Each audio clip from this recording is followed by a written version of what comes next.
Overspending during the holidays is such an easy trap to fall into, right? Festive lights, kids' wish lists, one too many add to cart moments, it adds up. In today's episode, Liz and I chat with Amanda Christensen about smart, stress-saving ways to protect your wallet this season. We cover everything from simple couple conversations and realistic holiday budgets to helpful apps, websites, and strategies you can put to work right away. Amanda's insights will help you keep the joy high, the stress low, and the budget intact, even when those surprise expenses pop up. Amanda Christensen is an extension professor and accredited financial counselor responsible for statewide personal finance education through USU Extension. She's editor of the Utah Money Moms blog. She and her team are the recipients of 2 consecutive Best of State awards for efforts to improve financial wellness across the state. You can view their live webinar schedule or request a free class for your group at finance.usu.edu/EFW. On a Sunday afternoon, you'll find Amanda sipping a Diet Coke with lime at the kitchen table over a 1,000-piece puzzle listening to an audiobook. We hope you enjoy the show.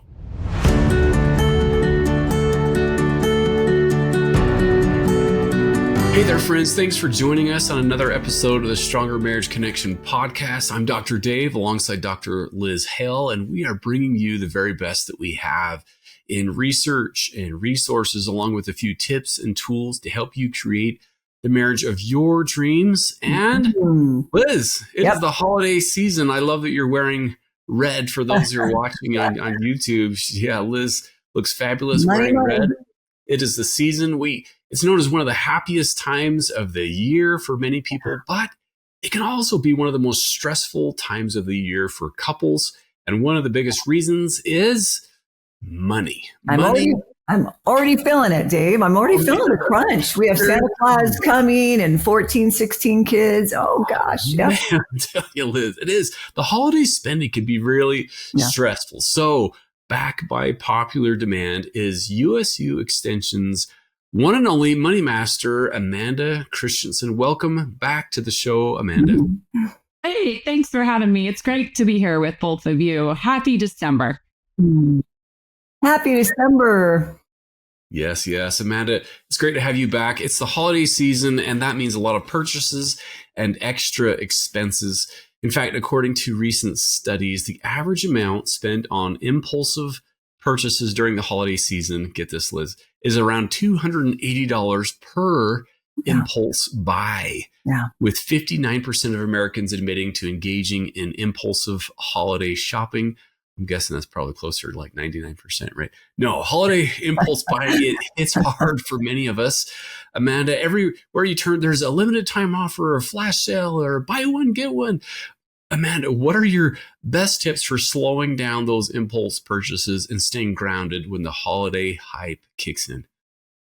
Well, 2 scenarios come to mind. So let's see if listeners can fit themselves into. I've been in both of these scenarios before. The first is you've procrastinated gift buying, right? And it's something that now, and for whatever reason, sometimes the holidays are difficult for people to lean into. And so that can cause some delay in getting prepared with gift purchasing, right? Also, there's another scenario, which is common for me, to buy early, finish shopping, and get sucked into buying more as December progresses. So I've been in both of these scenarios before, and listeners can probably relate to both of those scenarios where impulse purchases really affect us in either one. So something that really helped me when I procrastinated was dedicating a day to getting it all done. Because the fewer times you visit the stores, the less impulsive spending has its effect, right? So if that's you, consider taking a day off work, or just grab your McDonald's Diet Coke on a Saturday and knock it out, whatever it takes to get it done. And then for the buy early folks, I think what tends to happen is we finish shopping, but we continue to get the spend messaging. And it's coming right to our inbox. It's coming right on our phones when we open up any social media. So I like the mantra, I have what I need, and what I have is enough. And that really helps me to remind myself that I am good. I have prepared, I have checked the list, and I can engaged with that messaging. I also unfollow influencers on social media for the month of December, and I unsubscribe from promotional emails. Now, I'll tell you, I love my influencers. I love my influencer friends, but I come back in January, but I unfollow during the month of December. So those are some tips I think to help with impulsive spending. I love that. That is great. I have what I need, and what I have is enough. I'm going to put that up. I think not just for the month of December, but for every month of the year, Amanda. I love that. And I also love that there are different budgeting personalities. Some folks track every penny, more like my husband, and some just wing it, more like his wife. How can listeners figure out their budgeting style and maybe still stay in control of their holiday spending? Yeah, I think your budgeting style is yours and it's unique to your experiences. It changes over your lifetime too. Sometimes when we've got to track every penny, we're a little more tight or we're a little more in the details. And maybe other times we don't have to do that. And so we automate bill pays and we pay our bills automatically. We save automatically and invest automatically and then kind of forget. And you don't have to track as closely. But I think for holidays specifically, I really like finding some way that we could be in connection with a spouse. If we are managing this with a spouse or partner in some way, I like the idea that we would connect or communicate about our overall holiday spending budget, or what's our goal? What are we trying to accomplish this year? Is it an experience? Is it helping our adult kids with some things they really need? What is the overall goal? And then letting that sort of guide the spending. Also, my husband and I love divvying out. We love switching off every year who helps Santa Claus with doing things like stocking stuffers and stuff like that, so that your fun personality you can take turns doing some of that really fun stuff. Okay, so Amanda, I think a lot of people feel torn between wanting to create this magical holiday season and, not blowing the budget. And I often even think sometimes, Amanda, that people want to give the Christmases maybe that they never had, growing up. And I don't want my child to feel like they don't have anything. So I'm gonna spend whatever it takes. Or the opposite of, we had amazing Christmases and I want my child to have that experience, even though, it took my parents several years to save up and we're barely, I have a 1-year-old, but man, I'm going to go all in on this. So in your experience, what are some realistic ways that families can cut costs without losing the holiday cheer? Does that make sense?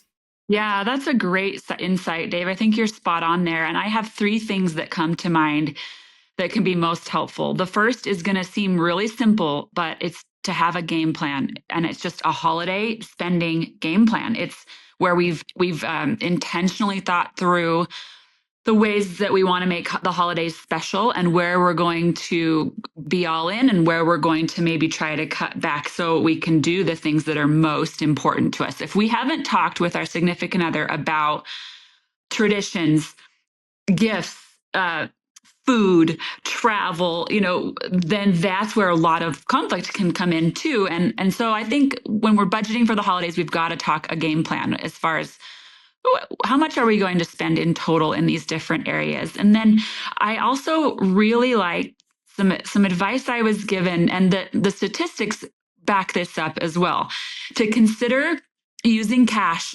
for one aspect of holiday purchases. Now, I love my credit card points, so I get that sometimes this advice feels a little off. However, if cutting back, or if looking at the budget is really important, studies from all, Stanford, MIT, all the people show that people tend to spend 20% less when you're using only cash. And it also reduces impulse spending up to 30%. So here's my recommendation. If something like holiday decorations or food for specific holiday events are areas where you want to really watch the budget, pull the cash out. And when it's gone, it's gone. And don't carry around hundreds of dollars in cash, but pull the cash out for those specific pieces and know that you've got some flexibility there, but you've also got a limit that's sort of like that forced spending limit that can really be beneficial. And you still have plenty to do what's most important to you, you know? Yeah, it totally makes sense, because I sometimes feel that part of it is just keeping harmony in the marriage, because we know, research, it's not a surprise that money topics are one of the most stressful.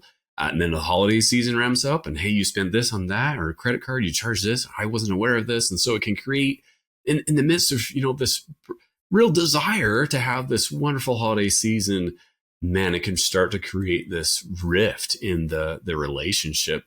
And so part of it maybe stems from, would you say, Amanda, just different ways that we feel about money, and how we grew up between, I'm talking now the relationship, Yes. right? And how money affects that.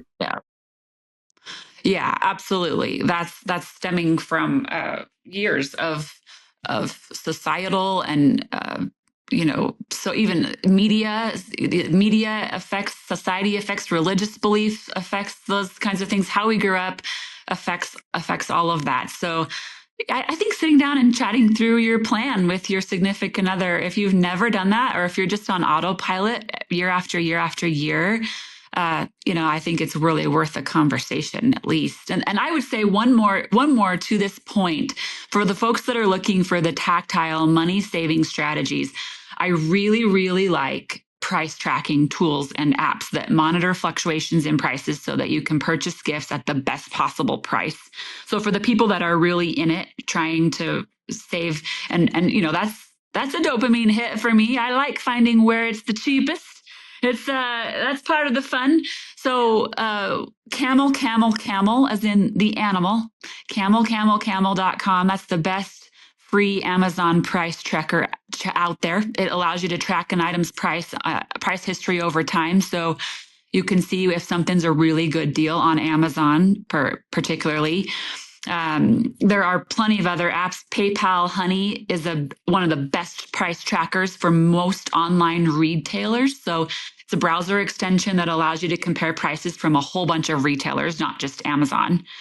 And Capital One Shopping is the last one I'll mention. This browser extension compares prices from other sellers while you are shopping on Amazon. So it's going to alert you if a product is cheaper elsewhere. And I got to say, if those are fun if people are wanting to really lean in to get the best deal. I had no idea those existed. That excites me also. I like that. Thank you. We'll be right back after this brief message.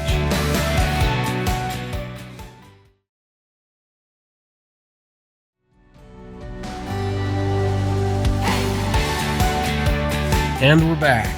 Well, let's dive right in. Any of us who want to create a holiday budget, but honestly, we have nowhere to start, no idea where. What's your simple step-by-step approach to building a budget that actually sticks? That might be the key word there. Right. And that might take a few years of refining, but there's 4 steps. Pretty simple. When I look at creating a realistic holiday budget, the first step is to decide how much I'm spending in total. How much in total do I have for these holiday expenses? And maybe you have a certain amount of money saved already that you can use as a jump start for that. But if not, you always look back on your spending from last year, pulling credit card statements from the months of October, November, December. What were specific? It's better than starting with zero, right? To try to look back on what was spent last year. And then always you create your categories. That's step 2. And I like to keep this simple: food, travel, gifts, and decor.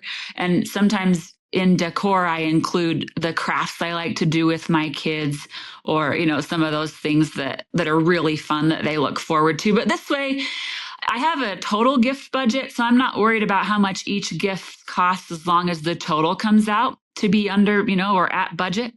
I think that's helpful for people. And then tracking your spending and sticking to your budget is sort of the next step once you've got that all set, right?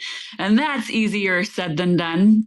But there are a couple of tips I like that have worked for me well. One would be a dedicated card or an account you're using to specifically draw out money for your holiday purchases. It's kind of like you know exactly where you're spending and how much you're spending all in one place.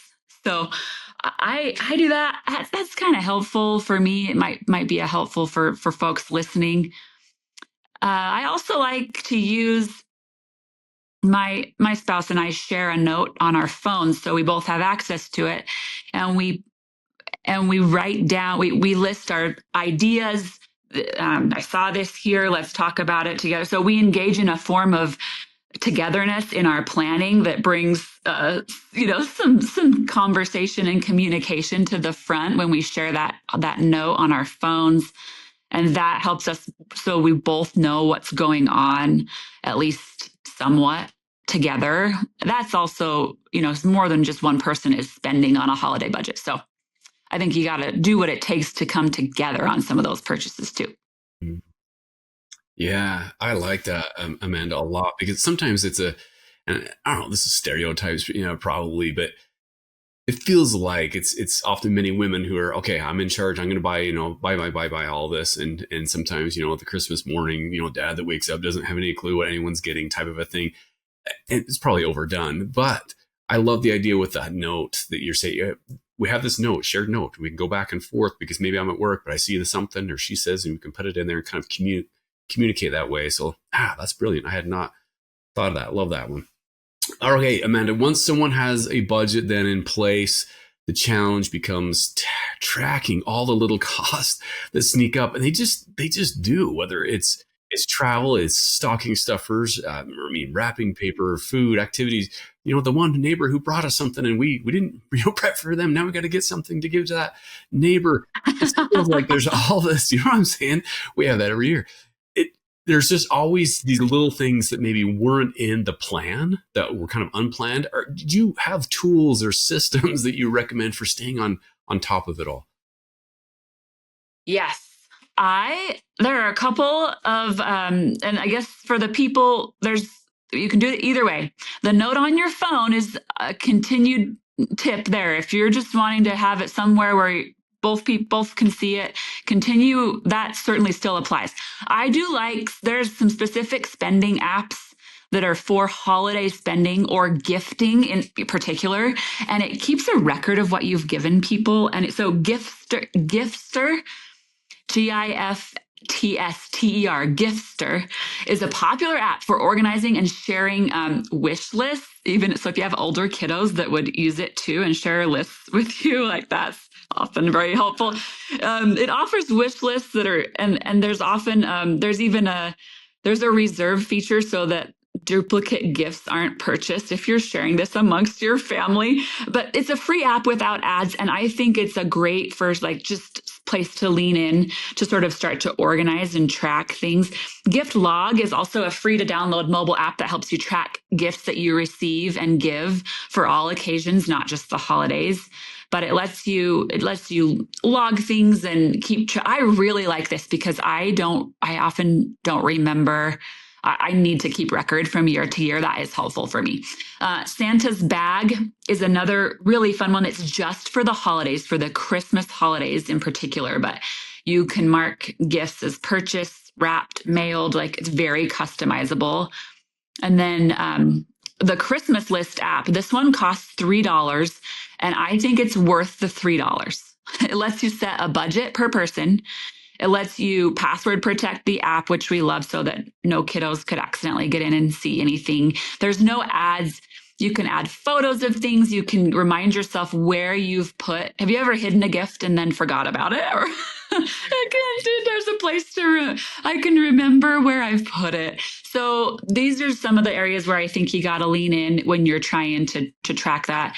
And then, of course, a good old-fashioned spreadsheet. I tell you what, you can Google a holiday spending spreadsheet and a bunch of free ones pop up. So you make it your own. If someone's on a computer more often and they're more comfortable on a spreadsheet than an app, or they want to see things on a larger screen, just Google it and you'll see so many available. You could probably also have AI help you generate one that's exactly how you want it to be. So no matter what method you choose. Wow. The Goodness, key is, so fancy. yeah, make it easy for you, right? Something you will actually use and stick to is the most important thing. Love it. Wow. That's so interesting. I'm just thinking, I'm sorry, I'm kind of thinking about, Santa's coming to our house, and I can't remember, there's 14 or 16 kids, and I wanted to involve their parents. I need these elves to help us, Yes. right? Help us choose a gift. I don't mind paying for it, but I'd like them to choose it as the parent elves. Is there a way to do that? Yeah, and I think sometimes involving the group is best for everyone. We often create wish lists on Amazon and share those out, and that's simple, right? Everyone could get in and easily see that, and no one has to have a particular app. So to that point, Liz, that's really helpful when you don't have to purchase an item from Amazon, but you can set up a wish list on Amazon and then share that out, and parents add to that and share it with you and vice versa. And those are That might be really the helpful. easiest way to do that, right? Yes. So an Amazon wish list. Thank you so much for that. I have never used that, so I'm going to look into it. And so the other people are what they're putting their wish list on there, right? Like the parents would for their kids. Yeah. But it happens to be on my account. Yeah. That you can share, you can make one shareable and editable, basically. Yeah. I'm doing it. This is all very new to me. I appreciate that. We'll be right back after this brief message.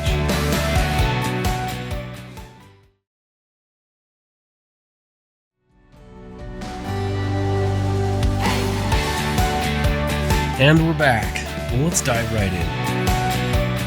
Everyone dreads those surprise holiday expenses, right? We all have them. Do you have strategies that we can use to plan ahead so these unexpected costs don't just derail us or our budget? Yeah, I think it's a great question and really timely. So we've talked about a few of them already as far as creating a plan and using a separate account, a dedicated holiday account to keep spending visible and contained, and labeling money for the purpose that it's for. That helps avoid the I'll pay it off later trap, that we can tend to get sucked into this time of year. Tracking hidden holiday costs is really helpful. Those that, like you talked about, Dave, wrapping paper, postage, gifts for, charitable donations or school or work parties, some of those things that come up, shopping early and obviously getting a jump start on it so that impulse spending and last minute purchases don't get the better of us. And I really like I love diving into the data from last year. I love looking at what I spent last year. We overdid it a little bit last year because we were planning a trip. We had a trip in January that we were going on as a family. So some of our gifts that were given to our kiddos were in preparation for that trip. In addition to some of the things we got them, and it ended up being, as I look back, a little too much. So I like looking back at that and having it really inform my decisions this year, and try not to just be on autopilot. And that really helps getting intentionally spending and feeling joy out of spending rather than regret and shame. Yeah, which we all tend to have sometimes. Thank you for that.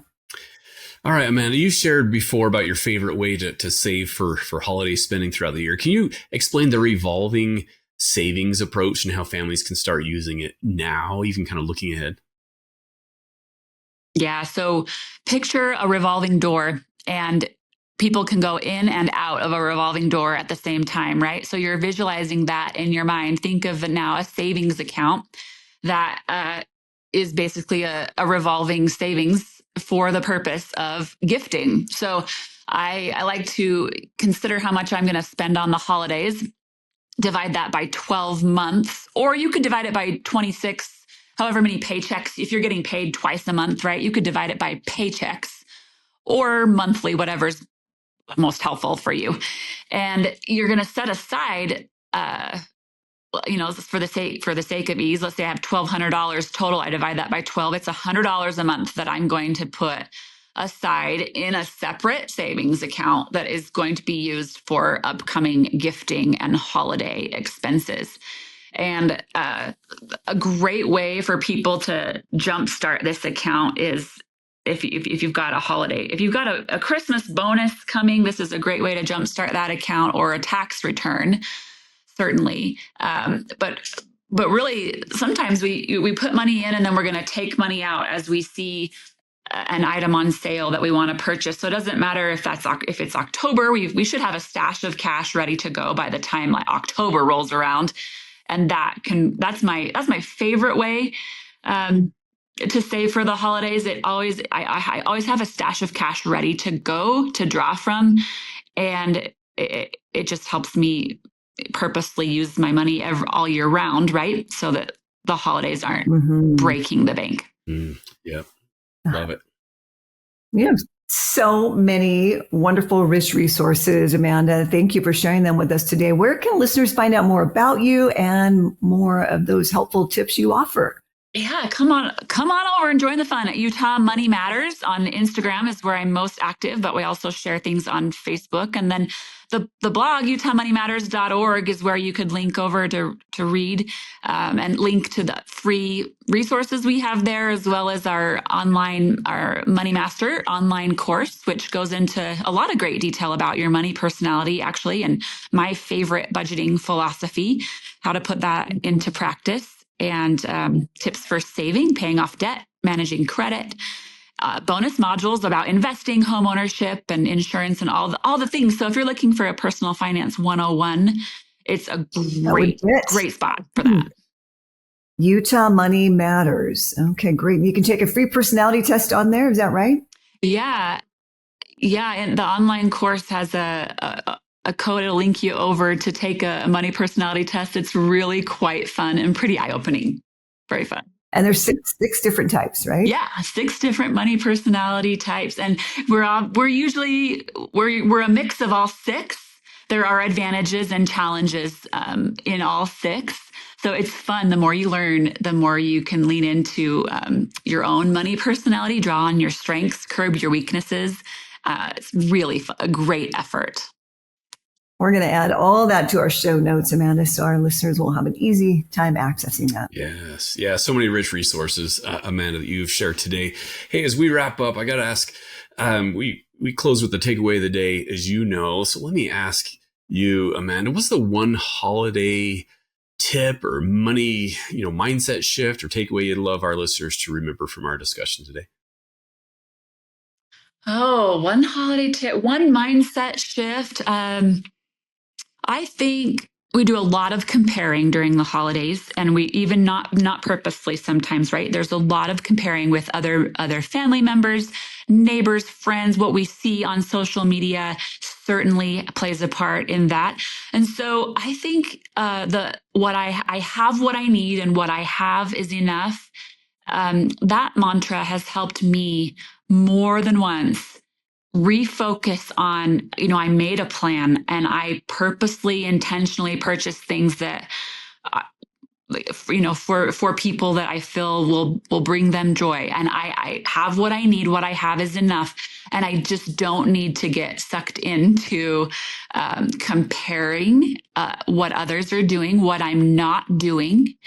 And that helps me do it. That mantra, I have what I need, what I have is enough, is probably what guides my overall efforts when I am spending for holiday gifting in particular.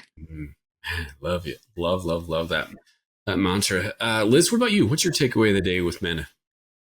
I already have that mantra up on my computer. I just really love that for all year long. I think that is just exceptional. And thank you for the shared list that you can put on Amazon. I love your idea that involve the group. I think there's just such wisdom to that. So thank you for that added suggestion and encouragement to involve the parents. I appreciate that. And Dave, what about you? What's your favorite takeaway from our interview today with Amanda Christensen? Yeah, so many helpful tips, Amanda. I think the word that comes to my mind is intentionality, right? Doing these intentionally, creating a system or an app or finding something that works for you. And I think something that works for you is It's going to look different for every couple. I think the easy way is to not worry about it. Just keep swiping the credit card, right? And we'll figure it out in January. But that can create, again, this tension and these feelings that you have later. So intentionally find a system, talk to each other. Was a shared note or an app or a spreadsheet or whatever it is. It takes some work and some effort, but it will be worth it. It'll be worth it for your own mental health, your financial health, your relationship health, if you will intentionally go do something about it intentionally with the apps or whatever it is. So that's my takeaway, Liz. This has been very helpful. All kinds of great tips today, Amanda. Thanks for having me. It's always great to be here with you too. Pleasure. Thank you. Yeah, we sure. Likewise. And it's so timely as we go into the holidays, especially Christmas. Yeah, so very, very timely. All right, that does it for us, our friends. Thanks again, Amanda Christensen, for coming on. We'll be sure to share all those resources, and we'll see you next time on another episode of the Stronger Marriage Connection podcast. Yes, thank you. And happy holidays, Amanda and everyone. And do remember, it's the small things that create a stronger marriage connection. See you soon. Thanks for joining us today.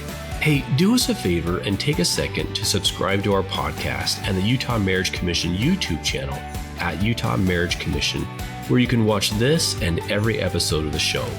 Be sure to smash the like button, leave a comment, and share this episode with a friend.